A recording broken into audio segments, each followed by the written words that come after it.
Aujourd'hui. Donc, monsieur le délégué Dozélé, on ne veut pas qu'il choisisse quelqu'un d'autre. Il faut que ce soit lui-même. Ça, c'est de un. De deux, les mutations géopolitiques dont on en avait parlé la fois passée, au lieu de nous répéter. La géopolitique est faite de sorte qu'aujourd'hui, le pays qui va se montrer plus ou moins manipulable. Surtout, dans notre cas, vu qu'on a une opposition interne qui est favorable à un changement violent. Donc, nous, on est dans ce cas-là aujourd'hui. On n'a pas ce cas au Sénégal. On ne l'a pas au Bénin. On ne l'a pas au Ghana. On ne l'a pas au Togo. On ne l'a pas en Gambie. On ne l'a même pas encore en Guinée. Mais nous, on est le seul pays qui, curieusement, est en avance sur tous ces pays. Mais on a une opposition qui est favorable à un changement violent. Donc, ça donne là aussi. Il faut la prendre en compte. Vous dites qu'aujourd'hui, il faut maintenir le président Ouattara là où il est. En plus, c'est une garantie pour les investissements.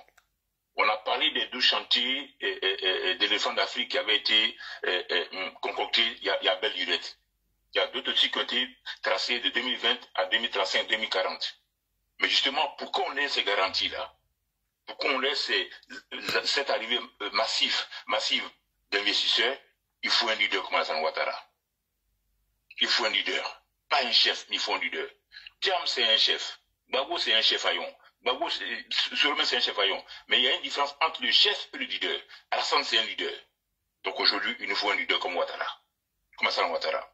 Et puis de trois, la mutation géopolitique, la sécurité qui s'appuie sur la diplomatie, la garantie vis-à-vis des investisseurs, et enfin le bilan. Le bilan aujourd'hui, on ne peut pas l'effacer aujourd'hui ou le cacher avec le revers de la main. Quand on prend le bilan d'Alassane Ouattara, on va repartir en 90, de 90 à 93. La situation que Alassane Ouattara a laissée à la Côte d'Ivoire en 93, avant d'aller au Fonds monétaire, le 9 décembre 94, justement, le 9 décembre 93, c'est un bilan qui fait partie aujourd'hui des prouesses d'Alassane Ouattara. Et c'est justement ce bilan-là que le PDCI aujourd'hui essaie de gommer. Lorsqu'on va leur parler du bilan d'Alassane Ouattara, on va leur demander de 90 à 93, les dignitaires, les barons du PDCI, vous étiez où? Celui-ci qui vous crache aujourd'hui là, c'est grâce à lui que vous avez été enterré dignement. Vous étiez où? Thiam était où? Tous les Guikawe consorts, ils étaient où? Donc ce bilan-là, on va le sortir. Donc ce bilan-là, à partir de 2010 jusqu'à aujourd'hui, il est sans discours, il est sans commentaire. Donc leur langage maintenant, c'est lequel? C'est d'essayer de dénigrer le bilan comme le fait le vieux Soumaïla Abdoumi sans honte sur le plateau de télé pour dire que le président Ouattara a échoué. Non, on ne faut pas l'accepter. Il ne faudra pas qu'on l'accepte. Alassane Ouattara n'a pas échoué. Il n'est pas né pour échouer. Il n'est pas né pour échouer. Il a géré plus de 51 pays au Fonds monétaire international. Ce n'est pas un pays comme la Côte d'Ivoire qui ne peut pas gérer. Il ne peut pas échouer. Il n'a pas échoué. Eux qui sont au PDCI, qui reprennent les archives sont là, les archives vidéo. Vous pouvez faire l'éloge à Alassane. Il dit, je lui fais confiance. Vous lui ferez confiance. Il a une connaissance des grandes instances internationales. Vous pouvez présenter Alassane. Ils sont dans la salle, ils applaudissent. Qu'ils aillent prendre ces vidéos-là pour savoir qui est Alassane aujourd'hui. S'ils l'ont oublié, nous, on ne l'a pas oublié. C'est Oufou lui-même qui fait les louanges d'Alassane. Aujourd'hui, on dirait que Oufou fait la talapou d'Alassane. Donc, ce n'est pas nous qui l'avons. Oufou lui-même a fait les louanges d'Alassane avant les partis. Donc aujourd'hui, s'ils veulent le pouvoir, mais qu'ils aient d'autres arguments. Donc en tant opportun, ce bilan-là, on va en parler. On va en parler de 90 à 93 et de 2010 à 2025-24. À 2025, on va en parler. Voilà. Donc je vais chuter là-dessus, comme je vois qu'il y a du monde qui attend. Voilà, je vais chuter, sinon il y avait d'autres petits points ici. Vas-y, rapidement, avant de chuter. Vas-y. D'accord. Donc il y avait la garantie. La garantie pour moi, il faut pas jouer avec ça, parce qu'effectivement, Alassane Ouattara, il a mis en place très haut depuis 2010. Et c'est cette garantie-là qui fait justement plaisir aux investisseurs. Et puis, on parle de son bilan. Maintenant, pour revenir au cas j'ai même pas envie de le citer, mais le jeune qui s'est permis d'injurier le président. Bon. Franchement, ça choque, parce que quand on est bien élevé, effectivement, il y a des propos qu'on n'a pas l'habitude d'entendre, qu'on ne souhaite jamais entendre.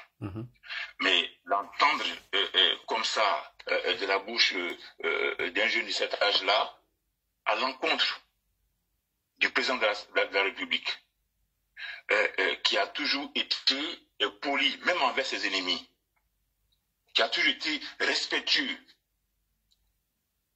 Mais ces propos-là ont choqué. Moi, ils m'ont choqué.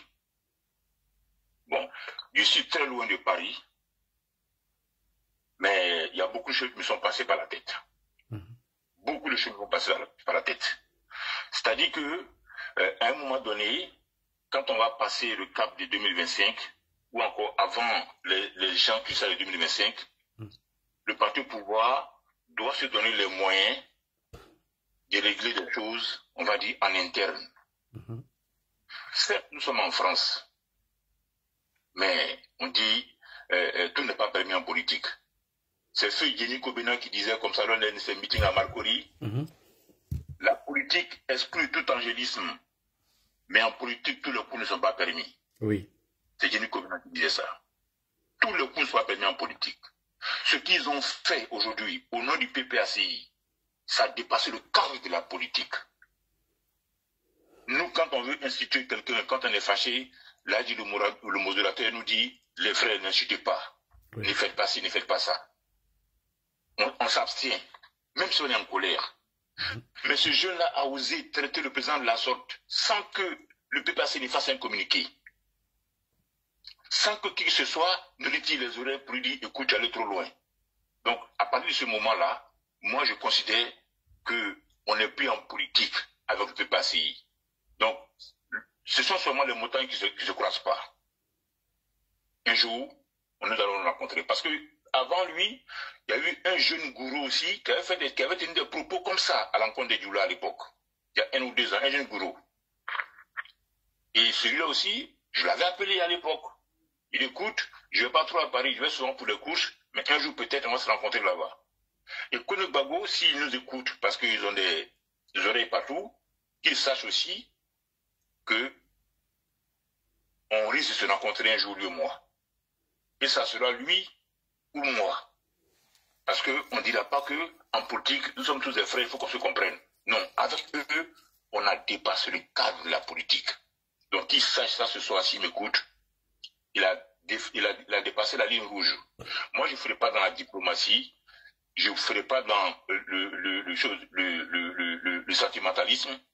Je retiens ce qu'il a dit d'un digne fils d'Afrique qu'on appelle Hassan Ouattara, qu'il a traîné dans la boue, qu'il a sali. Donc, je vais chuter par ce point-là, l'a dit. Ok, merci beaucoup. Merci. Allons-y avec Prado rapidement. Prado, tu es là? Et on a fait dormir nos Prado. Prado. Bonsoir. Bonsoir, oui. Oui, allons-y. Avec Prado. Tu m'as mal géré, hein. Non, laisse. Arrivé à Babi, on va gérer ça, hein. Il sait que tu vas me donner une femme, quoi. Non, c'est Nadi Bamba. C'est une Nadi Bamba, il te donne. Et là, il sait que tu m'aimes plus, hein. Tu veux me tuer. Non, mais il y a Bobra, il y a viande. Il n'aime pas viande. Il y a viande, hein. Il va te donner viande. Allons-y, Prado. Allô, Prado, tu es là? On va te donner viande. Viande est d'où? On va te donner viande. Viande, c'est bon, hein? Il va te donner viande. Prado. Allô, le Prado. Ah, le Prado est descendu. Son passe est fini ou bien? Ah non, Prado, faut pas me faire ça. Si ton passe est descendu, c'est pas à faire. Oh, Oh, le Prado n'est pas là. Opposant Flafla, allons-y rapidement. Si Prado, j'ai laissé la place là pour Prado, je vais lui garder cette place. Il n'y a pas bonsoir à tout le monde. Bonsoir. D'abord, je voulais dire que aujourd'hui j'ai entendu une très bonne nouvelle. Ça a vraiment mis mon cœur dans la joie parce que le premier jour que je suis monté sur ce panel, c'était mon plus grand vœu. Et aujourd'hui, je peux dire Allah a exaucé mon vœu. Parce que dans mes vœux, il y avait surtout que le RHDP prenne l'ADI en charge. Il a dit que l'ADI va plus travailler, il faut qu'il se passe sur la communication. Et ça, vraiment, c'est... L'émotion est là, l'ADI, je te jure, l'émotion est là. Depuis, moi-même, ça a oublié même beaucoup de choses. Ça fait que j'ai oublié certaines choses que je devais dire, mais bon. C'est que Dieu merci. On va continuer à prier pour que ça rentre en vigueur. Pour que au moins, l'ADI va les déconstruire comme il se doit. Voilà. La machine sera vraiment en marche. Bon, pour rentrer dans le sujet, l'ADI, moi je voulais dire ici que, franchement, ne soyons pas la génération de nos papas. Désolé, il y a une sirène là. Oui. Ne soyons pas la génération de nos papas, pas pour les insulter, mais une génération qui a été ingrate envers Houphouët-Boigny en le traitant de voleur. Nous ne sommes pas cette génération-là avec le président Ouattara. Sincèrement, hier, je disais ça à ma femme, je dis, après, c'est nous encore, on va venir s'asseoir pour dire à Doïs, comme dans mes fonds aujourd'hui, à Houphouëtis, et tout le monde se joue les Houphouëtis aujourd'hui. Ouais, là, il y a le Prado qui demande à monter. Ouais, le Prado est là. Ok, on va lui garder sa place. Pardon, Adi.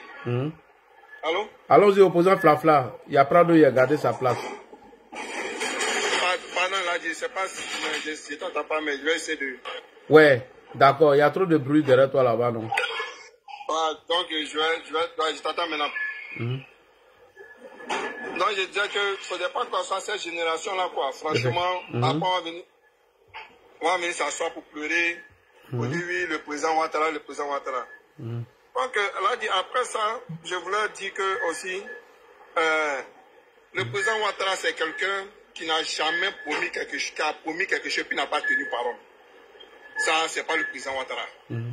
Et moi, sur le discours du 1er janvier, la chose qui m'a beaucoup plu dedans, c'est qu'il a dit que les élections vont se passer sans incident. Là, je te jure que mon cœur s'est déchargé un coup. Parce que nous tous, on connaît l'homme. On sait que c'est quelqu'un, il a une seule parole. Et lui-même, il le dit tout le temps. Il dit, moi, j'ai une parole.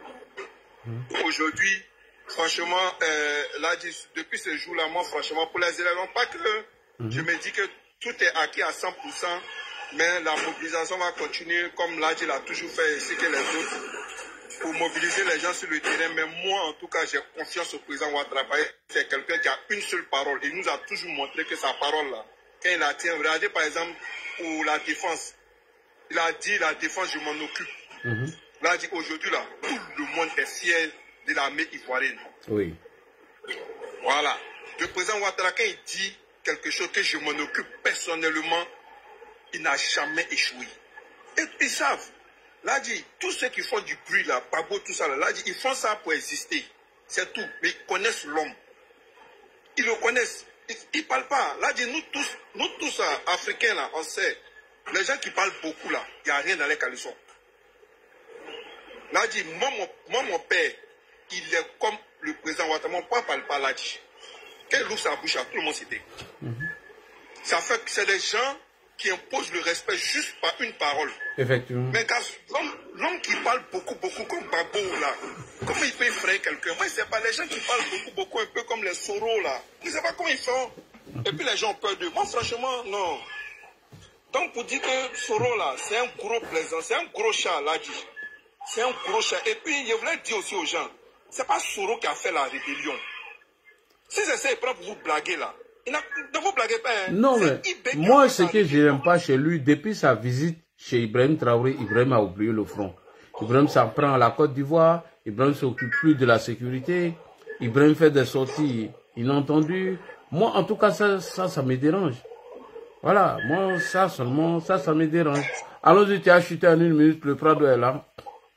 Ok, donc je disais là, que, en fait, pour IB, comme j'ai toujours dit ici, je dis pour IB là, ça récompense à Soro va le faire coup d'État.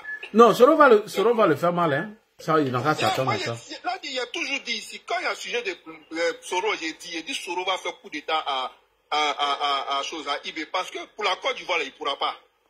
Lui-même, il sait qu'il ne pourra pas. Il va simplement se jouer les dangereux. Mais comme je le disais, Soro n'a pas créé la rébellion. Hein. Soro est venu trouver la rébellion de IB. Il est rentré de là à manipuler. Soro n'a rien créé en Côte d'Ivoire. Il n'a jamais créé quelque chose. La seule chose qu'il a failli créer là, c'est sa rébellion. Il a fait au temps du président Ouattara, ça n'a pas réussi. Donc, comme Jean descend par là pour dire que vraiment, là, dit, vraiment, je suis content ce soir-là, vraiment, merci beaucoup. Merci. On va continuer à prier pour que ça rentre en vigueur. Merci beaucoup. Ok, merci beaucoup. Merci, l'opposant Flafla. Et bonsoir à notre ami Alassane qui vient de monter. Allons-y avec le Prado. Bonsoir, Prado. Prado, bonsoir. Bonsoir à tout le monde. Ouais, j'ai dit, je te dois une nadi, mon bras. Il ne faut pas me mettre en problème. Comment? Alors, parce que ça, c'est sous le reçoit du vieux là. Oh, faut laisser. Ah, c'est deux pieds gauche là, il va aller où? Bonsoir à tout le monde, bonsoir à Alassane Colombo, bonsoir à Ladji. Ladji, je t'entends bien. Hein? Ouais, j'arrive. Bonsoir à tous les panélistes. Alors, Ladji, une fois de plus, merci pour cette opportunité que tu m'offres pour pouvoir m'exprimer sur ton panel. Effectivement. Alors, Prado, tu me donnes quelques secondes, je prends ma deuxième pause, Chapalo, et puis tu continues. D'accord, hein. d'accord. Médiateur Didier est là pour réguler. Médiateur Didier, après, tu donnes la parole à notre invité Alassane, tu comprends? Médiateur Didier. Donc, je prends ma deuxième pause, Chapalo. Allons-y, on continue. Alors, vous savez, nous sommes en politique, et en politique, il y a une classe d'hommes politiques qu'on appelle également des populistes. Ce sont des gens qui se sont inscrits dans une dynamique de populisme, c'est-à-dire que essayer de manipuler les plus faibles afin de s'approprier une grande masse qui va essayer comme ça d'adhérer à nos idéaux politiques.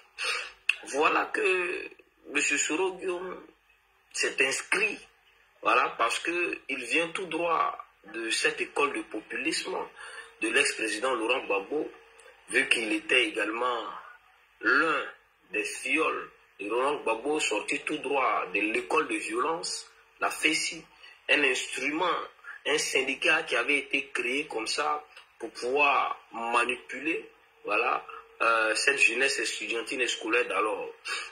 Aujourd'hui, à voir encore Soro Guillaume être encore dans le populisme, ça ne m'étonne pas, Et si vous voyez que Ibrahim Traoré s'est inscrit également dans cette dynamique, c'est dans la continuité. C'est en cela qu'Ibrahim Traoré s'est permis de féliciter Laurent Gbagbo tout en ne sachant rien de la gouvernance de Laurent Gbagbo.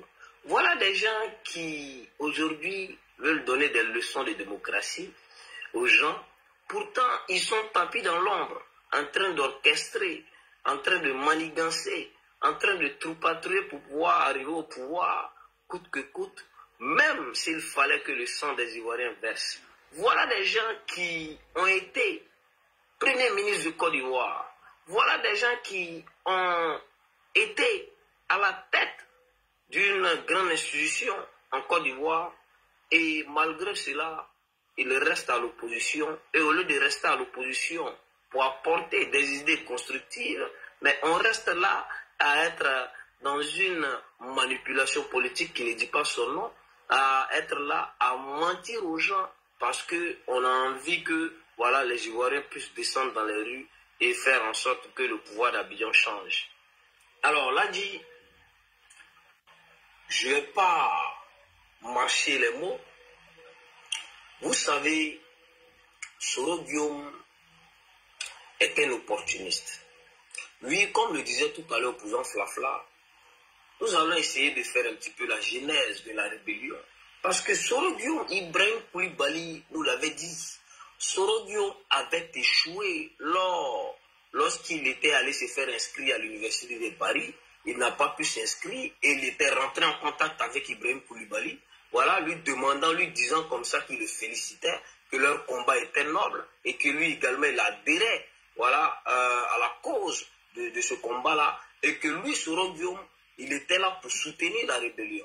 Et c'est en cela qu'Ibrahim Koulibaly lui avait dit comme ça que lui, voilà, vu que lui, il était entouré que de journalistes, il était entouré que de militaires, et que pour les maniements d'armes, Soro Guillaume n'avait pas sa place. Du coup, par rapport à la communication, voilà, Soro Guillaume allait gérer les journalistes. C'est dans ce sens-là qu'il était devenu porte-parole des forces nouvelles. Et après, nous avons vu que c'est accaparé du pouvoir. C'est quelqu'un qui profite de chaque situation. Il a profité de cette situation et il s'était attribué la paternité de la rébellion. Voilà quelques années après, lorsque le président Alassane Ouattara arrive au pouvoir, Soro Guillaume a été reconduit président et premier ministre de Côte d'Ivoire. Et après, nous savons ce qui s'est ensuivi. Mais après Soro Guillaume, quand on revient et qu'on a essayé d'assassiner celui-là même qui nous a fait confiance, qui nous a également confié des responsabilités à la tête de notre pays, on ne devait pas se permettre comme ça de tomber dans une bassesse et en étant ivre, en étant dans un bar, disant qu'on allait faire asseoir le président Alassane Ouattara et lui donner des conseils. Ça, c'est quelque chose qui m'a indigné et ça montre une fois de plus que l'enfant, il a dérouté, que l'enfant, il s'est égaré. Vu qu'un pays sénoufo, moi je connais les sénoufos, j'ai des amis sénoufos, j'ai peur à son nom, il y a une vieille qui m'avait adopté comme son fils, une femme sénoufo de Wongolo. Mais les sénoufos, c'est un peuple, le sénoufo, c'est quelqu'un qui est digne. Soro Guillaume a perdu les valeurs du sénoufo. On ne peut pas se permettre comme ça d'aller dans un bar. C'est-à-dire, toi, tu veux gérer la Côte d'Ivoire. Et c'est dans un bar que toi, tu veux diriger la Côte d'Ivoire. La Côte d'Ivoire, ce n'est pas, comment on appelle ça, du soleil dans Plakali, donc comme on le faisait lorsqu'on était gamin. Il faut prendre les gens au sérieux. Voilà qu'aujourd'hui, Soro Guillaume, il a échoué lors de son coup de force qu'il voulait faire passer en 2020 en créant voilà, le CNT où ils n'ont pas pu faire passer leur coup de force. Il a cherché et il a dérouté son avion. Voilà Soro Guillaume aujourd'hui qui se retrouve dans l'espace AES. Là, il dit, c'était véritablement une stratégie de déstabilisation. Oui. Lui, il a dit, on l'avait vu venir, il a dit. Effectivement. Depuis très longtemps, on essaie de le rappeler sur les panels. Effectivement. Et il ne s'est pas passé pour la victime. Hein. Je ne sais pas si vous avez remarqué. Merci. On a dit que le PPACI, le GPS et l'ensemble de certains partis politiques de l'opposition ne voulaient pas aller aux élections. Et que les gens étaient tapés dans l'ombre en train de préparer quelque chose. Là, dit, rappelle-toi, à chaque fois qu'on monte sur le panel, on essaie de le rappeler. Les gens, ils ont commencé à instrumentaliser les gens. Les gens, ils ont commencé à alimenter, c'est-à-dire au sein même de leur parti politique, à essayer d'intoxiquer les militants en leur faisant croire que oui, les élections de 2025 ne devaient pas avoir lieu parce qu'Alassane Ouattara est en train de faire passer, en train de faire une forfaiture. Mais les gens, ils se sont inscrits dans cette campagne de manipulation parce qu'ils savent que dans les urnes, ils vont perdre. Là, dit, qu'est-ce que Kone Katina est allé chercher au Burkina Faso? Bonne question. Voilà, voici les analyses. Dans l'espace AES, question, l'a dit. Stratégiquement, on comprend qu'il y a eu une réunion dans une réunion. Voilà. Toi, tu as compris le lève. Dans une réunion, Kone Katina, après sa rencontre avec Ibrahim Traoré, moi je sais, et j'ai la certitude, même si je n'ai pas les informations, mais mon intuition me le dit à 99,99% qu'il a rencontré Soro Guillaume. Ah oui. Ils se sont parlé. Ils se sont dit certaines choses. Et quand on entend Soro Guillaume le 31 décembre, on comprend en même temps que ces élections de 2025, les gens avaient déjà préparé quelque chose. Voilà aujourd'hui qu'Ibrahim Traoré sort et qu'il rappelle son ambassadeur et qu'il rappelle quelques fonctionnaires de l'État du Burkina qui exercent en Côte d'Ivoire, tout laisse à comprendre qu'ils sont dans une stratégie de déstabilisation. Et il a dit, heureusement que nous avons en Côte d'Ivoire un chef d'État sérieux, un chef d'État conscient, qui a fait de la sécurité un programme de gouvernement très important. Le président Alassane Ouattara a investi véritablement au niveau sécuritaire. Aujourd'hui, nous voyons une armée ivoirienne républicaine, une armée ivoirienne qui a des valeurs, parce que l'a dit, n'eût été les valeurs républicaines que cette armée a, franchement, 2020 allait être autre chose. 2020 allait être autre chose, parce qu'en 2020, les gens, ils ont tout fait, ils ont tout tenté. Même des gens qui sont allés s'en prendre à d'autres gens qui n'avaient rien fait dans les villages. C'est-à-dire qu'ils ont mis les villageois même en palabre entre eux. Les gens qui étaient ailleurs, ils viennent mettre le feu chez les, par exemple, chez les nordistes, ou bien on va chez les propriétaires terriens, les chefs du village, on brûle là-bas, et on fait croire que c'est les djoulas qui sont allés s'attaquer aux autres. Ça, c'était la stratégie de Soro Diom. Et quand il a échoué en cela, il revient et il s'allie avec ces putschistes parce qu'il sait que ceux-là, tout ce qu'ils font, ça les engage parce qu'ils n'ont pas été élus. C'est les putschistes, c'est les gens qui n'ont pas été élus. Effectivement. Pourquoi? Faut qu'on le dise. Christian Kabouré était au Burkina et que lui, Soro Diom, le Burkina l'interpellait parce que lui, Soro Diom avait essayé de déstabiliser en complicité avec le général Gilbert Diendéré. Les écoutes téléphoniques sont encore là. C'est lui le même Soro Diom qui parle au Burkina aujourd'hui. Mais attendez, quel paradoxe. Quel paradoxe. Soro Diom qui était recherché par les autorités burkinabées d'alors, aujourd'hui Soro Diom se retrouve au Burkina. Donc, tout laisse à comprendre que Soro Diom, aujourd'hui, il est de mèche avec les hommes du pouvoir actuel.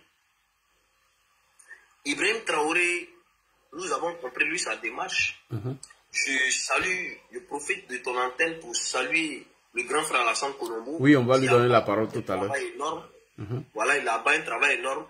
Monsieur Alassane Konombo, parfois, permettez-moi de répondre à vos commentaires, de mettre des commentaires sur vos posts sur Facebook, parce que par moment, je n'arrive pas à écrire des commentaires. Les commentaires sont bloqués parfois. Je vous suis, et également Naïm Touré.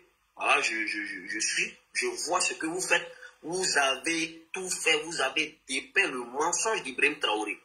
Sa campagne de propagande est en train de prendre un coup. Je vois que les gens sont en train de la stratégie de communication. Et aujourd'hui, avec les villageois qui font des vidéos à répétition pour montrer que ça ne va pas, les gens ont commencé à se poser des questions. Oui. Et il a dit c'est très important. Merci Alassane Konombo. Merci beaucoup. Là, merci. Toi, tu as compris. Parce que IB ne va jamais parler de la situation sécuritaire. Et il y a il y a même pas longtemps de cela, des attaques où des gens sont partis avec des butins et soudain, brusquement, IB annonce le retrait de ses ambassadeurs. Tout ça là, c'est la stratégie des petits Soro. Ils s'en foutent de la sécurité. Ils s'en foutent. Je ne suis pas peut-être trop âgé. En 2025, il y a 34 ans. Je ne suis pas âgé. Je suis un gamin. Mais là, dit, je ne suis pas assez intelligent, mais je sais lire entre les lignes. Je comprends la politique un petit peu. En quelque sorte, je comprends la politique. Ibrahim Traoré, dès le départ, dès sa prise de pouvoir, le discours qu'il avait tenu, c'était un discours pour moi plein d'espoir. Je me suis dit, bah, voilà, même moi, oui. Mais en quelques semaines, en quelques temps, quand j'ai vu qu'il a commencé à retourner sa veste lorsque Soro Diom était allé là-bas, merci beaucoup. J'ai compris tout de suite qu'il avait quelque chose qui mijotait. Et j'ai compris que Ibrahim Traoré, vu qu'Assimi Goïta avait le blé avait été cloué à Assimi Goïta qui ne faisait plus ses sorties bidons là. Ibrahim Traoré devenait le deuxième griot, c'est-à-dire que le griot attitré même de l'AES, c'est lui-même qui devait alimenter la poire, pendant que Tiani et Assimi Goïta, voilà, étaient comme ça là, en train de diriger tranquillement. Franchement. Donc quelqu'un qui avait promis au Burkinabé en 6 mois de rétablir la sécurité. Et nous allons jusqu'à 3 années parce qu'on est en 2025. Oui. Non, Ibrahim, il avait les bonnes intentions. Hein. Quand il est arrivé, sincèrement, tout le monde l'applaudit. Mais il avait dit que la CDAO n'avait pas sans faire. J'ai Effectivement. écouté le discours. Oui. Et je me suis dit, ben oui, il s'est inscrit. Voilà comment les autorités ivoiriennes l'ont appuyé. Ils l'ont appuyé en moyen d'armement. Mais il a fallu la visite de Guillaume qui l'a tout balancé à l'eau. Et remarquez, après que Soro ait quitté là-bas, c'est fini. Ibé n'a plus parlé des problèmes de sécurité. Il est devenu panafricaniste. Il est devenu... Le gars, il veut se maintenir au pouvoir. Et quand il a eu quelqu'un qui lui a dit des choses, qui lui a dit qu'il fallait coûte que coûte chasser Alassane Ouattara, parce que Franklin Nyamsi, le discours de Franklin Nyamsi, où il disait que par rapport aux 49 soldats, on avait convaincu Sokianko Kalamaïga et Assimi Goïta que leur ennemi juré était à leur frontière et que c'était Alassane Ouattara. Effectivement. Donc, Soro Guillaume, c'est la même chose que Soro Guillaume allait transmettre à Ibrahim Traoré. Voilà. Que si tu n'arrives pas à combattre l'insécurité, c'est Alassane Ouattara qui fabrique des terreaux, voilà. Le met chez toi. Mais Nadji, les attaques qui sont répétées aux frontières ivoiriennes, mais c'est avec quel pays? C'est avec le Burkina Faso. Les attaques de Kafolo. Rappelez-vous. Oui. Mais attendez, Soro Guillaume ne veut pas que Alassane Ouattara parte aux élections en 2025. Nadji, merci à toi. Merci beaucoup. Vraiment, vraiment, merci. Merci pour ta belle lecture de cette politique de IB. Oui. S'il te plaît. C'est que le frère a dit là. Il a pleinement raison. Tu te souviens, toi, quand on parlait pour en chérie, quand on parlait, le moment où on parlait de... Quand Soro avait pris contact avec les jeunes ou quoi là, et il essaie sorti pour dire que si on cherche les terreaux, c'est chez les musulmans. Tu te souviens? Oui. On avait prédit que si les gens ne se méfient pas, Soro va prendre pied dans ces rébellions-là. Et s'il prend pied, il va les radicaliser. Parce que c'est lui qui est parti les miroiter le pouvoir à vie comme Poutine. Parce que c'est lui, sa stratégie, c'est de devenir Poutine de l'Afrique de l'Ouest. C'est ce que je voulais enchérir. Et je voulais poser, je sais que Alassane va intervenir. Oui, il va intervenir tout à l'heure. Je vais poser cette question-là pour qu'il me réponde dessus dans son intervention en même temps. Est-ce que c'est pas Soro même qui ont financé IB? Parce que comme il disait qu'il partait à la base, il donnait 1000 francs, 10 000 aux gens. Est-ce que c'est pas Soro qui a financé IB pour faire son putsch au Burkina? C'est ma question pour je pense pas. Ce que j'ai appris, quand il y a eu les tensions entre lui et Damiba, c'est Assimi Goïta qui l'a renforcé. En militaire et trucs. Au moment où le Moro Naba était en train de négocier avec eux. Certains disent même que pendant la nuit, et pendant le couvre-feu, on faisait rentrer des soldats maliens pour venir le soutenir. Parce que les gens n'avaient pas accepté que Damiba parte. Ça voulait devenir un bras de fer et puis ça allait... voilà. Donc, d'une part, d'après certaines informations, c'est Assimi qui l'a beaucoup aidé sur l'influence de Soro. Voilà. On va donner la parole à Alassane. Merci. Voilà. Nadji, pardon, il y a une question, pardon. Je voulais te demander, est-ce que Lucky Dibé, il a fait le discours le 1er janvier là? Est-ce qu'on n'a qu'à parler des bons types? Quelqu'un qui a Nancy dit calé dans ses yeux, lui, il va faire quel bon discours même? Ah, moi, j'ai même pas vu son discours. Actuellement, il est dans ce coin, il est dans le coin, il est là. Yeah. Il n'a pas attendu quelqu'un. Voilà. Moi, je n'ai pas encore vu son discours. Quelqu'un, ils ont mis calé dans les yeux de quelqu'un, il a en robe. Lui avait dit quel discours. Lui-même, c'est même pas qui est là qui dit même. Il pense que c'est un bêté de Saïwa. Alassane, bonsoir. Non, j'ai pas vu son discours, hein, frère. J'ai pas vu son discours. Bonsoir, mon ami et frère Alassane. Bonsoir, Lagui. Bonsoir. Bonsoir, le général. Non, je te suis, hein. Du Prado. Bonsoir à tous ceux qui sont sur le panel. Prado, bonsoir. Bon, Lagui, ce soir, moi je suis sur ton panel pour faire passer un message. Oui. Un message aux Burkinabés qui vivent en Côte d'Ivoire. C'est très important. C'est très important de m'adresser à eux. Je le fais déjà sur ma page. Mais ton panel est bien suivi, bien écouté par les Burkinabés et par les Ivoiriens qui sont, voilà, et qui travaillent pour que ces deux pays-là puissent continuer d'être, voilà, des pays frères. Là, mon message aux Burkinabés, c'est de leur dire, qu'aujourd'hui, Ibrahim Traoré n'a pas un parent en Côte d'Ivoire. Il n'a pas un frère en Côte d'Ivoire. Il n'a pas un cousin en Côte d'Ivoire. Goïta n'a pas un frère en Côte d'Ivoire. Il n'a pas un cousin en Côte d'Ivoire. Tiani n'a pas un frère en Côte d'Ivoire. Il n'a pas un cousin en Côte d'Ivoire. Il y a des Burkinabés qui sont allés se chercher en Côte d'Ivoire. Il y a d'autres qui sont partis d'eux-mêmes. Il y a d'autres qui sont partis parce que la situation était intenable au Burkina. Moi, je voudrais leur dire ceci. Pensez à votre avenir. Il ne faut pas écouter ces trois zozos des trois pays qui n'arrivent même pas à libérer leur pays. Ils s'en foutent pas mal de vous. Ils ont décidé de quitter de la CEDEAO. Ils n'ont pas eu le courage d'envoyer un de leurs ministres pour discuter avec vous. Écoutez tout simplement, vous expliquez ce qu'ils sont en train de faire. Parce que la sortie de la CEDEAO, ceux que ça touche premièrement, c'est ceux qui sont dans des pays qui sont en Côte d'Ivoire, si je peux le dire ainsi. Mais décider de quitter de la CEDEAO, quand même le minimum c'était d'aller échanger avec vos compatriotes, les expliquer ce pourquoi vous quittez de la CEDEAO. Parce que c'est eux qui vont souffrir. Ils ne l'ont pas fait. Ça veut dire qu'ils ne se préoccupent même pas de votre situation, de votre vécu, de tout ce que vous faites hors de votre pays. Ils l'ont décidé. Est-ce que vous voyez? Les sorties, les raisons, il n'y a pas de raison. On ne veut pas aller aux élections. On met la vie des pauvres populations dans la balance. On sort parce qu'on ne veut pas aller aux élections. Donc aujourd'hui, il ne faut pas vous laisser manipuler par qui que ce soit pour vous en prendre à quelqu'un qui vous a aimé. Le président Ouattara, c'est celui-là qui a aimé les Burkinabés. Je le dis à qui veut l'entendre. Depuis que le président Ouattara est arrivé, tous ceux qui sont en Côte d'Ivoire se sentent chez eux, si on peut le dire ainsi. Ils se sentent chez eux.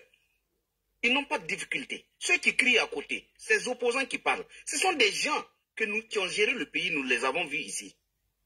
Quelle souffrance les Burkinabés n'ont pas vu sur Laurent Gbagbo? Moi, je ne vois pas. Les gens ont souffert sous Laurent Gbagbo. Qu'est-ce qu'il a fait pour ces gens-là? A-t-il protégé les étrangers? Non, il n'a pas fait. Aujourd'hui, ce sont les mêmes-là qui viennent vous manipuler, qui vous font croire qu'ils feront mieux. Mais ils ont été déjà là-bas, ils n'ont pas fait mieux. Le monsieur est arrivé. Quel qu'en soit, même le cacao, le prix du cacao. Regardez à combien on est aujourd'hui. Donc moi, je voudrais que chacun réfléchisse. Quand on va vous manipuler, il faut réfléchir. Ne les écoutez pas. Pensez à votre situation, ce que vous vivez en Côte d'Ivoire. Maintenant, si c'est pour les Ivoiriens, le développement est là. Qu'est-ce que Gbagbo va venir faire? Moi, je suis d'accord. Il y a l'alternance, je suis d'accord. Mais de la manière dont les gens veulent procéder, ce n'est pas la bonne. Et c'est ça qui est déplorable. Moi, vous parlez de IB, il a rappelé l'ambassadeur et puis quelques fonctionnaires et puis quelques consuls. C'est bien. Vous savez, Ibrahim Traoré a échoué. La manipulation interne ne passe plus. Moi, je vous ai dit ça ici à plusieurs reprises. Ces gens-là sont en train de chercher un autre front pour mobiliser les partisans. Parce que ça ne prend plus. Tout ce qu'ils sont venus nous promettre, la finalité, c'est du vent. L'usine de tomates, c'est du vent, Lagui. On nous a dit que ça a été inauguré, non? Bon, envoie quelqu'un, il va aller payer la tomate. Ça se vend dans quelle boutique? Ce sont des choses simples.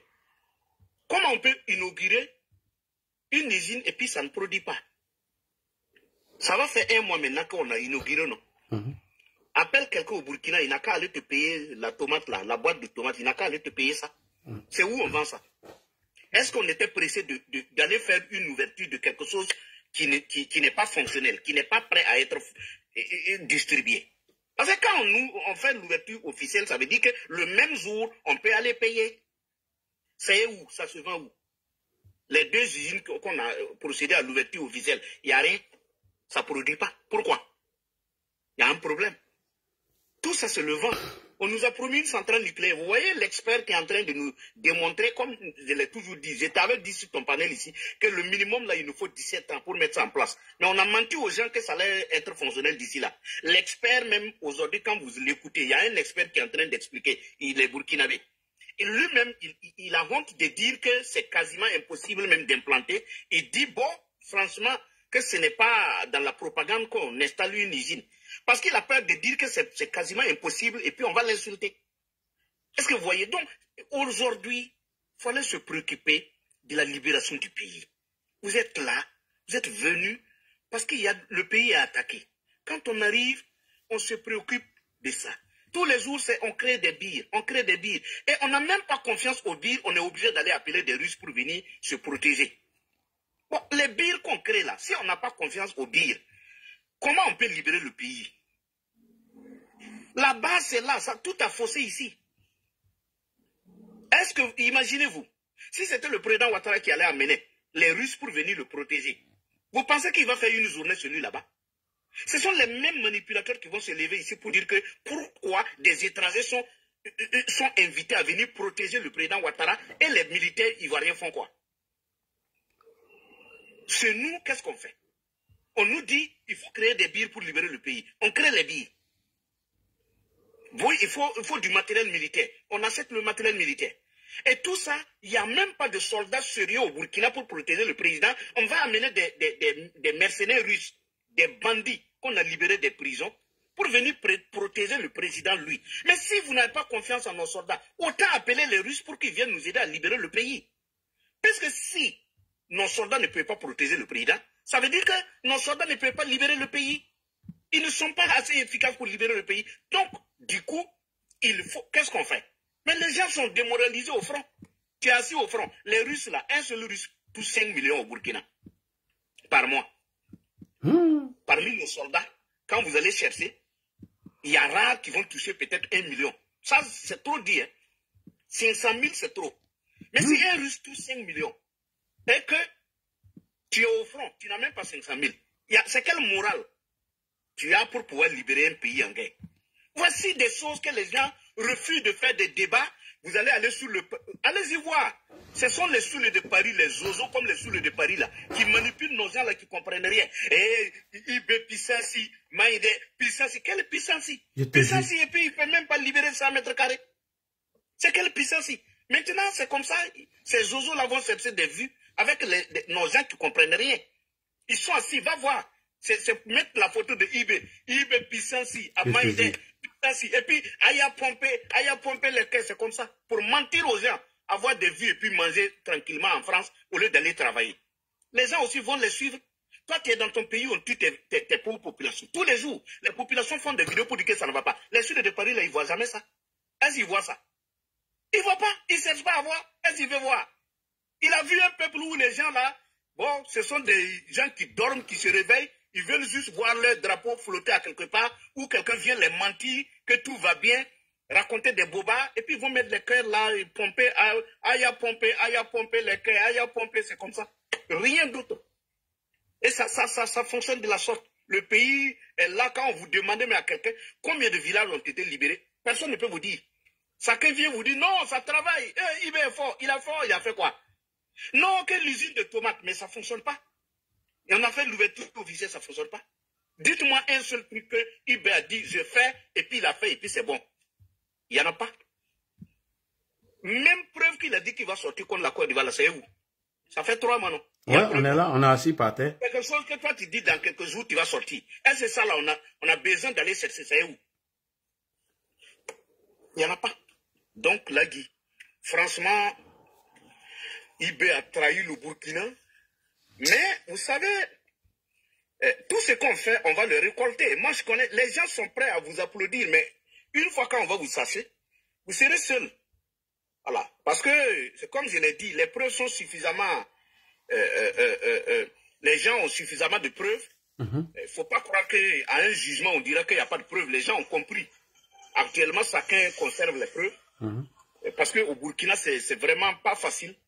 Dans les villages reculés, les gens pleurent, ils sont attaqués tous les jours.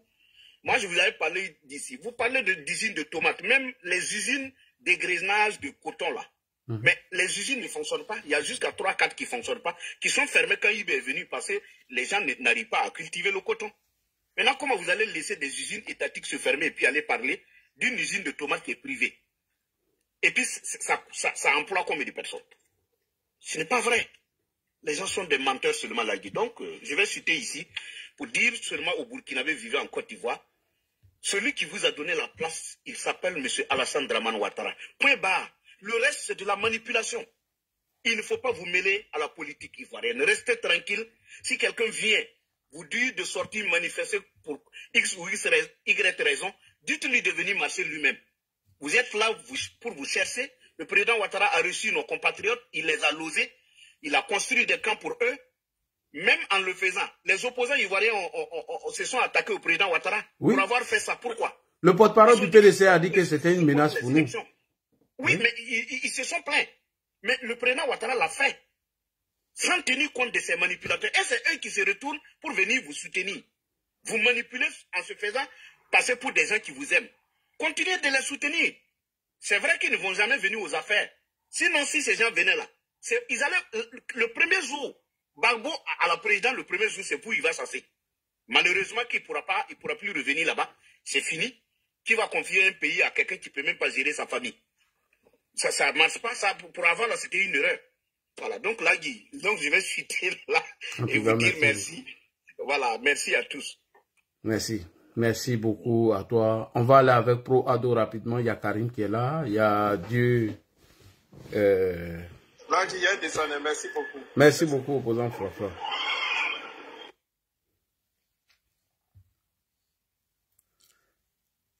Pro Ado, il est en haut, non? C'est ça, non? Pro. Ah, le frère. Ah, je vois pas bien ton nom. S'il te plaît, fais-moi signe. Mon téléphone là est presque déchargé.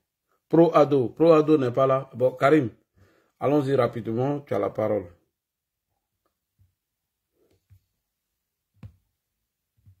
Karim, tu es là? Karim, est-ce que Karim est là?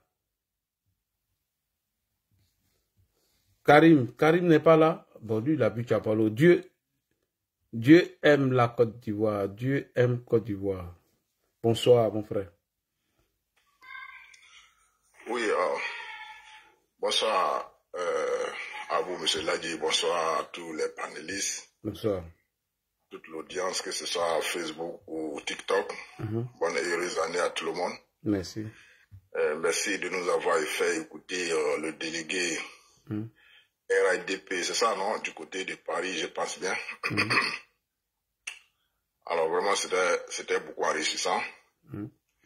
Et je pense que ce sont ces genres comment on appelle ça, des passages qu'on veut sur les réseaux. Et à les écouter de temps en temps, je crois que ça remobilise encore la base. Parce que tout n'est pas aujourd'hui réduit à organiser les meetings ou bien les marches dans les rues. Mais les réseaux sociaux aussi occupent aujourd'hui actuellement une place très importante dans la communication. Alors, s'ils songent à ça, je crois qu'il faut les encourager. Il faudrait que cela se passe entre les part et d'autres. Ça, c'est du côté de l'Europe, mais au côté ici des États-Unis, on a besoin aussi des responsables du parti, vraiment pour communiquer aussi, en tout cas à la base, c'est très important. Et ici, la seule personnalité que nous voyons sur les réseaux de manière régulière, c'est Kokorazi. Oui. Et pourtant, il n'est pas le seul dans le bureau. Il faudrait aussi qu'il... en tout cas, les responsables du parti du côté des États-Unis qui pensent à ça. Voilà, la communication sur les réseaux sociaux aujourd'hui est devenue un facteur qui ne peut pas négliger. Voilà, donc c'est ce que moi je voulais dire d'abord, avant de faire un passage, en tout cas de manière brève dans le sujet. Alors, concernant le sujet, je pense que moi personnellement, je pense que ça sera une erreur de la part du RADP de penser que les élections de 2025, l'enjeu est démocratique. Et si on pense comme ça, je crois que ça sera une erreur de notre part.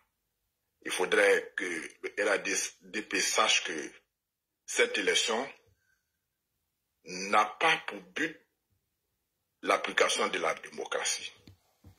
Et c'est une élection qui ressemble à ça passe ou bien ça casse. Et quand on est en phase un combat comme ça, il faut s'apprêter. Et ça sera très rude. Parce que si c'était l'objectif était l'enjeu démocratique, on n'allait pas voir les gens qui veulent accéder au pouvoir par la démocratie apporter leur soutien à ceux qui ont utilisé les armes contre leur population. En tout cas. Si l'enjeu était démocratique, on n'allait pas voir une adhésion, en tout cas massive de la part des opposants, aux gens qui ont pris les armes contre leur population. Et ceux qui sont en train de tordre le cou à l'histoire démocratique sur le continent africain. Et pour les gens qui veulent devenir président en Côte d'Ivoire par la voie démocratique, si vraiment ce qu'on nous fait croire dans les meetings, dans les trucs, si c'était comme ça qu'ils sortaient dans leur cœur, je crois leur premier rôle là c'était de dénoncer les pratiques aujourd'hui qui sont appliquées dans l'espace AES.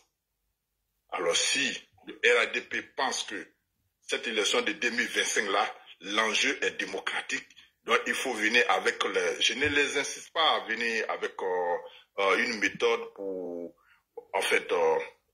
pour bastonner l'opposition, c'est pas ce que je demande, mais seulement qu'on sache que les opposants en Côte d'Ivoire aujourd'hui, ils veulent arriver au pouvoir coûte que coûte, quel que soit ce que ça va coûter à la Côte d'Ivoire. Et la personne idéale, la personne la mieux placée aujourd'hui pour préserver la Côte d'Ivoire de cette violence, pour maintenir la paix en Côte d'Ivoire, c'est le président Alassane Dramane Ouattara. Il n'y a pas une autre alternative aujourd'hui à notre connaissance.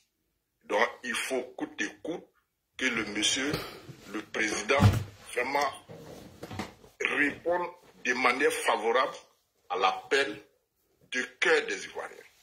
Parce que ça c'est très important. J'ai entendu le délégué dire que ouais, le président est comment on appelle ça, le candidat idéal.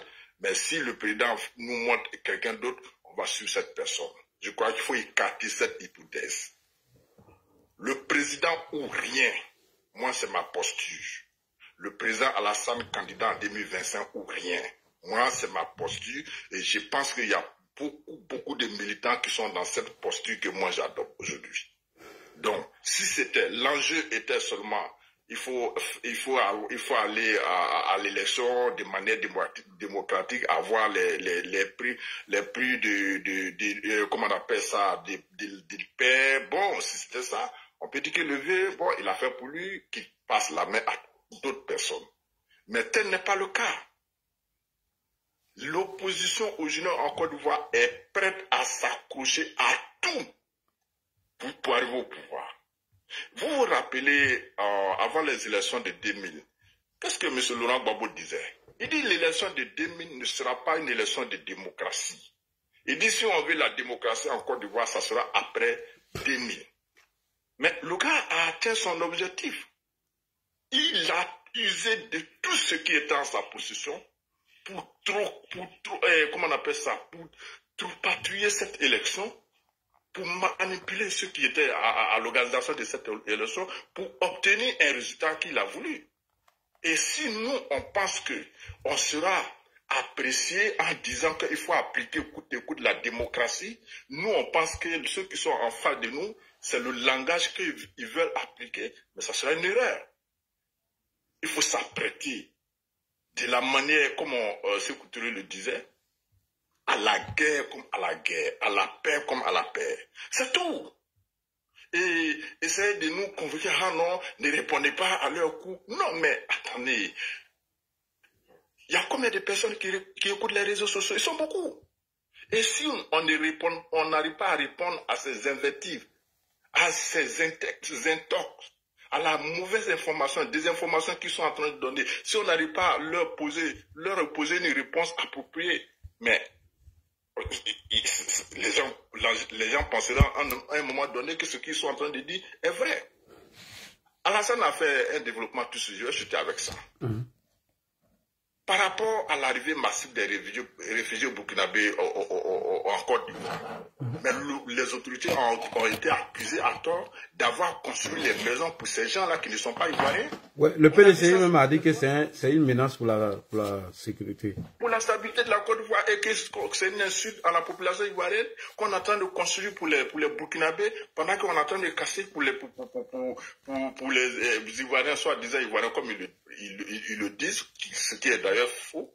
Mais comment on peut comprendre aujourd'hui là, et c'est ces populations-là les opposants sont en train de les chuchoter. Mais si nous, on n'arrive pas, nos responsables de communication n'arrivent pas à éclairer les lenteurs, on ne va pas laisser tout cela dans la main de l'Aïd Sherif. Mais il y a des gens qui sont payés pour ça. Il y a des gens qui sont au sein du parti, on les appelle les chargés de la communication, chargés de mobilisation, chargés de... Mais quels sont leurs rôles? Et c'est vous qui faites pour vous de manière bénévole. Et là encore, on ne vous encourage pas. On criait, on dit 2025, ça va pas. Mais on est rentré déjà dans 2025. Dans quelques mois, on va faire face à cette élection-là. Mais si on n'arrive pas à vous soutenir, on n'arrive pas à faire sortir les cartes, on n'arrive pas à dérouler la force qu'il faut pour communiquer, à passer les informations aux militants. Mais les gens sont... On dit quoi? On dit qu'il y a un proverbe que les gens aiment employer chaque fois, mais c'est une réalité. Comment on appelle ça? On dit la nature a horreur du vide. C'est vrai.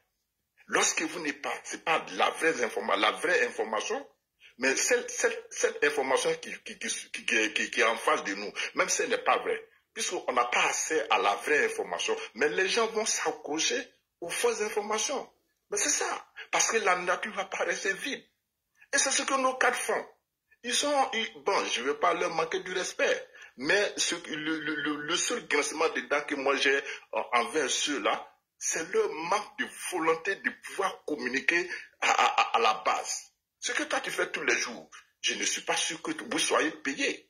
Kokora, je le vois de panel à panel. Mais je ne sais pas, peut-être il est payé, mais je n'ai pas la certitude. Mais moi, j'aimerais vraiment que le parti pense à ça. La communication surtout. Il faut essayer de balayer les mensonges sur les réseaux sociaux. Il faut en tout cas leur opposer une réponse vraiment comment on appelle ça, à la hauteur de ce qu'ils nous imposent. Voilà, non, c'est ce que moi je voulais dire. Merci. Et merci de nous avoir fait. Essayez de voir un peu vos temps d'intervention, c'est important aussi. Hein. Voilà, fini, merci. Ok, merci allons-y à 2 fois, comment il s'appelle? Deux Togo. Ah, dans Togo là-bas. 2 Togo. Il me fait rappeler d'Ado Moro. Ado Moro. 2 Togo n'est pas là. Bon, allons-y avec Bologna. Bologna, bonsoir. Oui, bonsoir, grand frère Ladji. Bonsoir, tonton Ladji. Bonsoir. Voilà, mon oncle. Voilà, c'est la première fois que je monte sur ton panel. Oui. Voilà, je te remercie beaucoup et puis je remercie pour tout le monde, c'est-à-dire tous les panélistes RHDP. Oui. Voilà, que Dieu vous bénisse tous, que Dieu bénisse le président Alassane Ouattara. Merci. Voilà, moi je suis un jeune Ivoirien de 37 ans. Dieu merci aujourd'hui, par la grâce de Dieu et puis par la grâce du président Alassane Ouattara, qu'aujourd'hui j'arrive à faire 5 francs, 10 francs. Voilà, donc cet homme-là aujourd'hui, ce papa-là, je le soutiens corps et âme, bec et ongle. Voilà. Que Dieu lui donne longue vie, santé, pour qu'il puisse diriger ce pays sur des décennies encore. Maintenant, je vais aller directement sur le but du sujet par rapport à l'individu qui est derrière cet individu qui est derrière là. Je n'aime pas dire son nom. Moi, je vais te dire que le tonton l'a dit, cet individu-là est plus l'autre individu qui a géré le pays pendant 10 ans, à ne rien foutre là. Ces deux-là, je vois que c'est des pères et fils. Je vais vous expliquer pourquoi. Parce que l'autre individu, qui a été président à la tête de la Côte d'Ivoire, a pris tout son temps à insulter le père fondateur de la Côte d'Ivoire. L'incendier, c'est-à-dire lui dit n'importe quoi en l'expression de voleur. Sur le président Alassane Ouattara, qui est notre fétiche, notre Prado, c'est permis de te dire que le père fondateur est son père.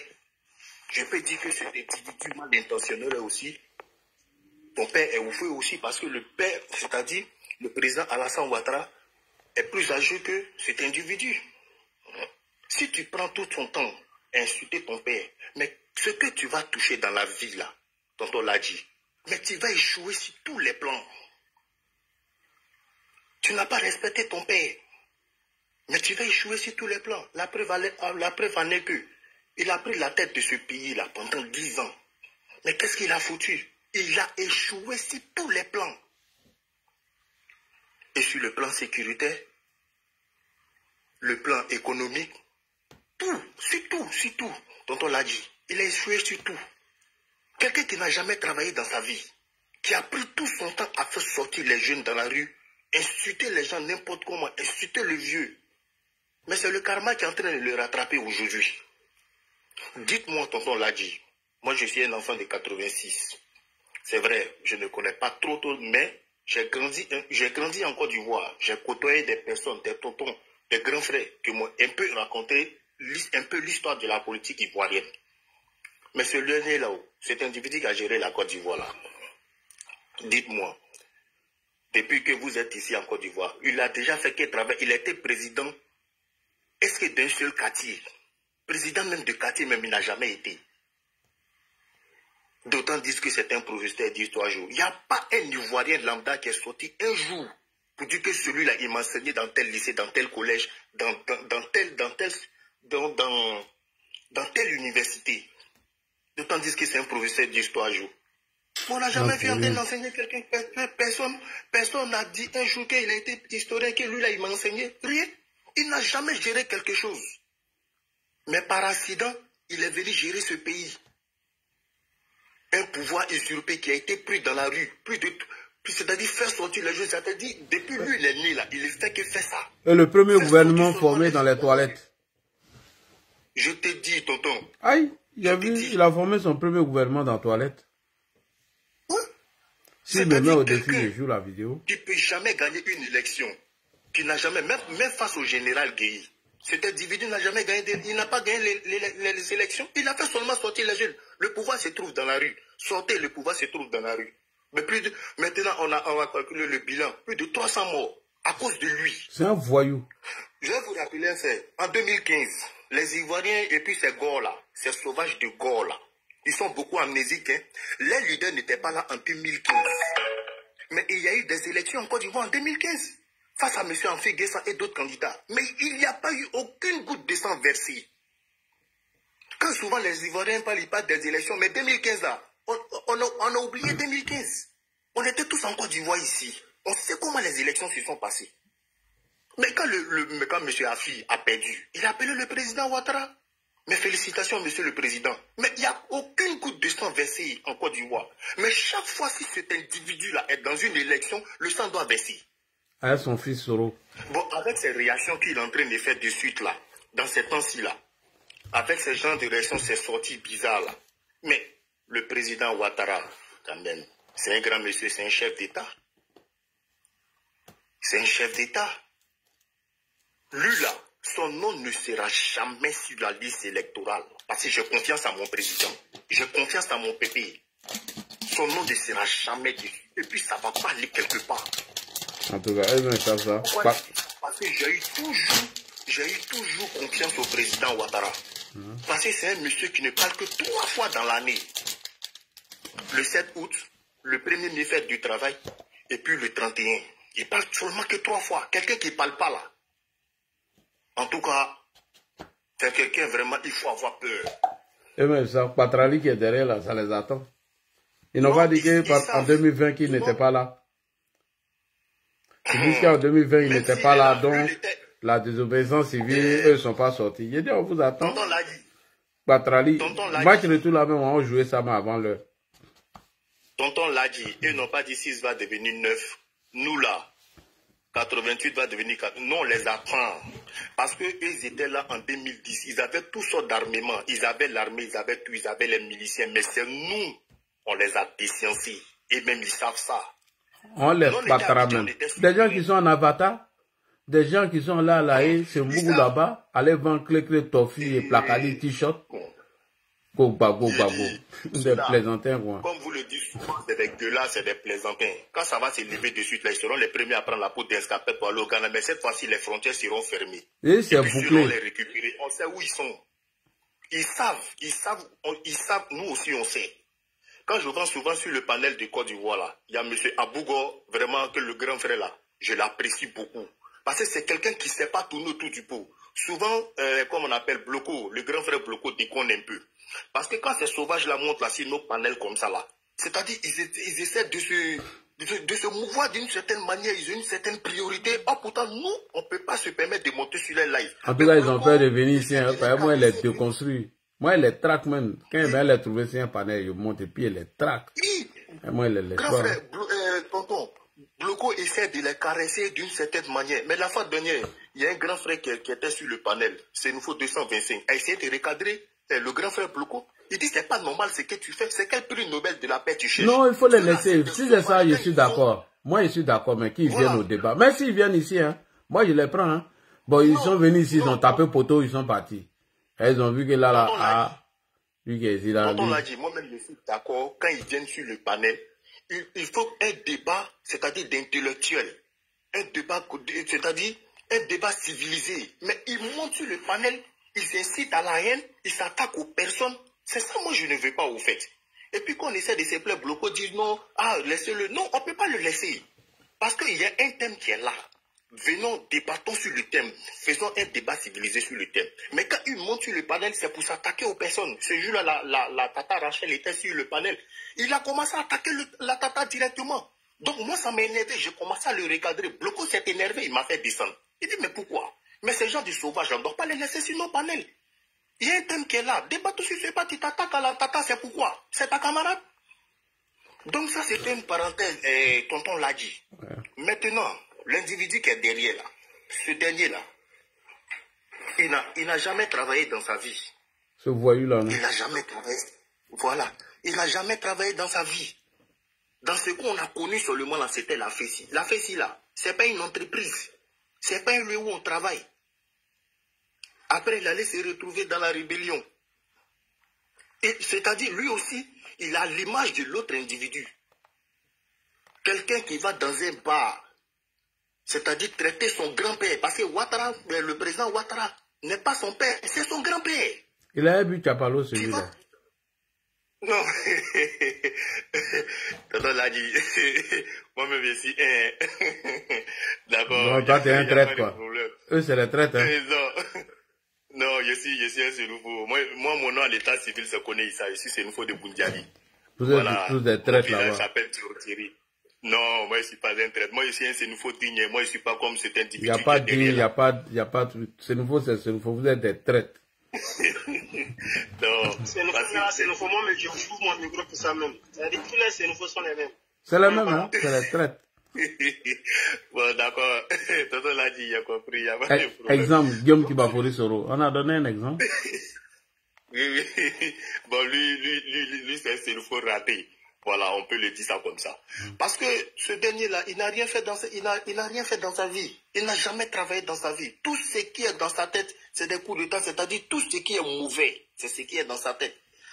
Bon. Toi-même, ton propre pays, c'est-à-dire tu vas dans un autre pays pour pouvoir déstabiliser ce pays-là. Mais tu gagnes quoi à faire ça? Tu gagnes quoi? Toi, tu es ivoirien. Quel que soit ce qui se passe, c'est entre nous, Ivoiriens, mais un autre pays n'a rien à voir là-dedans. Vraiment, tonton l'a dit. Oui. Moi, je ne vais pas trop prendre la parole parce qu'il y a des personnes qui veulent parler. Oui. Voilà. Moi, ce que je peux souhaiter, c'est qu'on reste concentré. On reste concentré. Et puis, vraiment, la nouvelle que j'ai entendue ce soir-là par rapport à vous.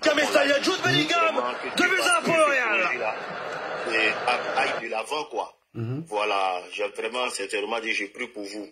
J'ai pris pour vous que ce projet-là aille de l'avant. Pour que vous ayez votre studio tranquillement pour pouvoir déconstruire ces sauvages-là. Voilà, précisément ce coucounet-là. C'est-à-dire ce maudit de 1m20 là. Et puis je voulais parler de... Tonton l'a dit, sincèrement je vais dire ça et puis je vais chuter. Concernant l'individu mal intentionné sauvage qui a pris le nom Koné là, je ne sais quoi qui a apparu là.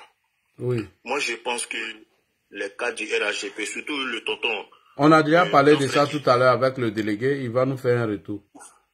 Voilà, vraiment que Dieu fasse qu'il nous fasse un retour, un bon retour. Parce que cet imbécile notoire là doit rendre compte. Il doit rendre compte parce que ce qu'il a dit là, c'est des paroles qui sont très graves. Nous, les militants RHGP, on est fâchés comment là. On ne peut pas dire ces gens de trucs là. Si son leader, si cet individu mal intentionné là, on ne peut pas lui dire ça. On est fâchés comment. Nous, on est à l'image de notre Prado. On est à l'image de notre pépé.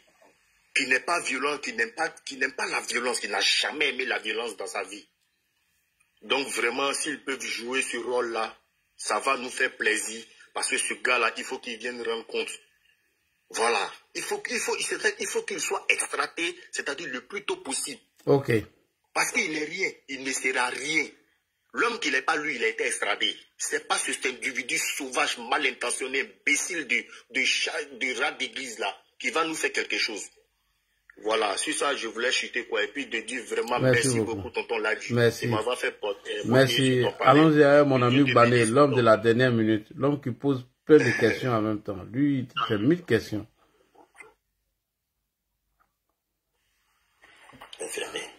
Ouais, Bané. Bané. C'est pas Bané, hein, c'est moi. Non, Bané, il est monté avant toi. Vas-y, transformateur. Tiens, photo là, faut changer sur ton truc là. Tiens. Quelle photo? Non, il n'y a pas de Bané Paco. Faut changer ta photo là. Photo ça là, faut changer. C'est une fausse fille de responsabilité. On dirait que le Guillaume est fâché. C'est une fausse fille de responsabilité. Moi, je ne comprends pas. On dit les Sénéfaux sont faux, ils disent qu'ils ne sont pas faux. On dit sur le Guillaume. Vous les rejetez aujourd'hui, mais c'est votre fils à accepter que c'est un faux. C'est un faux, c'est un fugitif. Jack Boer, il sait se cacher. Bon, moi je pense que tous les paralysés et tous ceux qui ont intervenu sur WhatsApp et autres, ils ont tout dit. Mais moi, la seule chose qui me fait mal aujourd'hui, c'est que moi, je ne suis pas en Europe. Si j'étais en France, comme collègue Babou Suleiman, c'était bon. Ça allait beaucoup m'arranger. Ouais. Parce que souvent ici, quand on vient attaquer les gens, ils nous interdisent de réagir comme eux.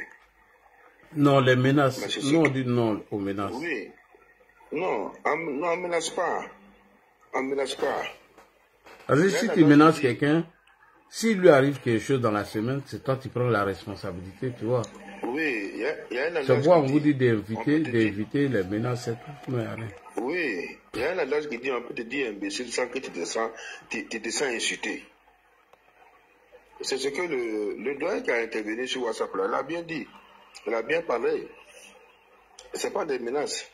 Nous, on veut le croiser face à face et lui demander, là où il était témoin de ces propos-là, moi, je nous donne la viralité. Ah ouais, j'étais témoin, voilà. Comme ça, nous, on peut plus suivre à dos. Voilà, c'est clair. Mais, ce n'est pas lui. Ce sont nos cadres. Ce sont nos dirigeants. C'est eux. Ça n'a pas commencé aujourd'hui. Ça n'a pas commencé aujourd'hui. C'est le ministère de l'Intérieur. C'est eux. Parce qu'ils ont tout laissé dans la main du vieux. Et le vieux qui doit dire il faut faire ça. Non. Quand on te confie un poste de responsabilité, il faut agir avant que le chef de famille te dise non, laisse. C'est comme ça. C'est pas parce qu'on est homme de paix là qu'on doit marcher sur la personne quand venir marcher sur son nez pour casser ou bien sur son pied pour casser. Et puis il va dire oui, comme c'est la paix, j'accepte. Non, trop c'est trop. Trop c'est trop. Ils ont trop débordé.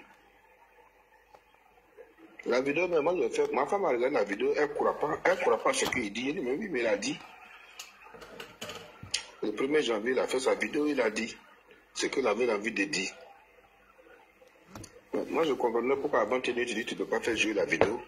Mais ce n'est pas une vidéo qu'on peut faire jouer sur un live. Non. Mais si quelqu'un même qui est conscient, qui a des veines, qui a la tête sur les épaules, qui a un cerveau, ou qui a toutes ses facultés en place, qu'il soit opposant ou un homme au pouvoir, si tu écoutes la vidéo, tu ne peux pas me cacher dessus. mais c'est vrai, on dit qu'il se ressemble. L'homme que eux-mêmes ils suivent, c'est comme ça lui-même il est. Parce que lui-même il dit, si tu me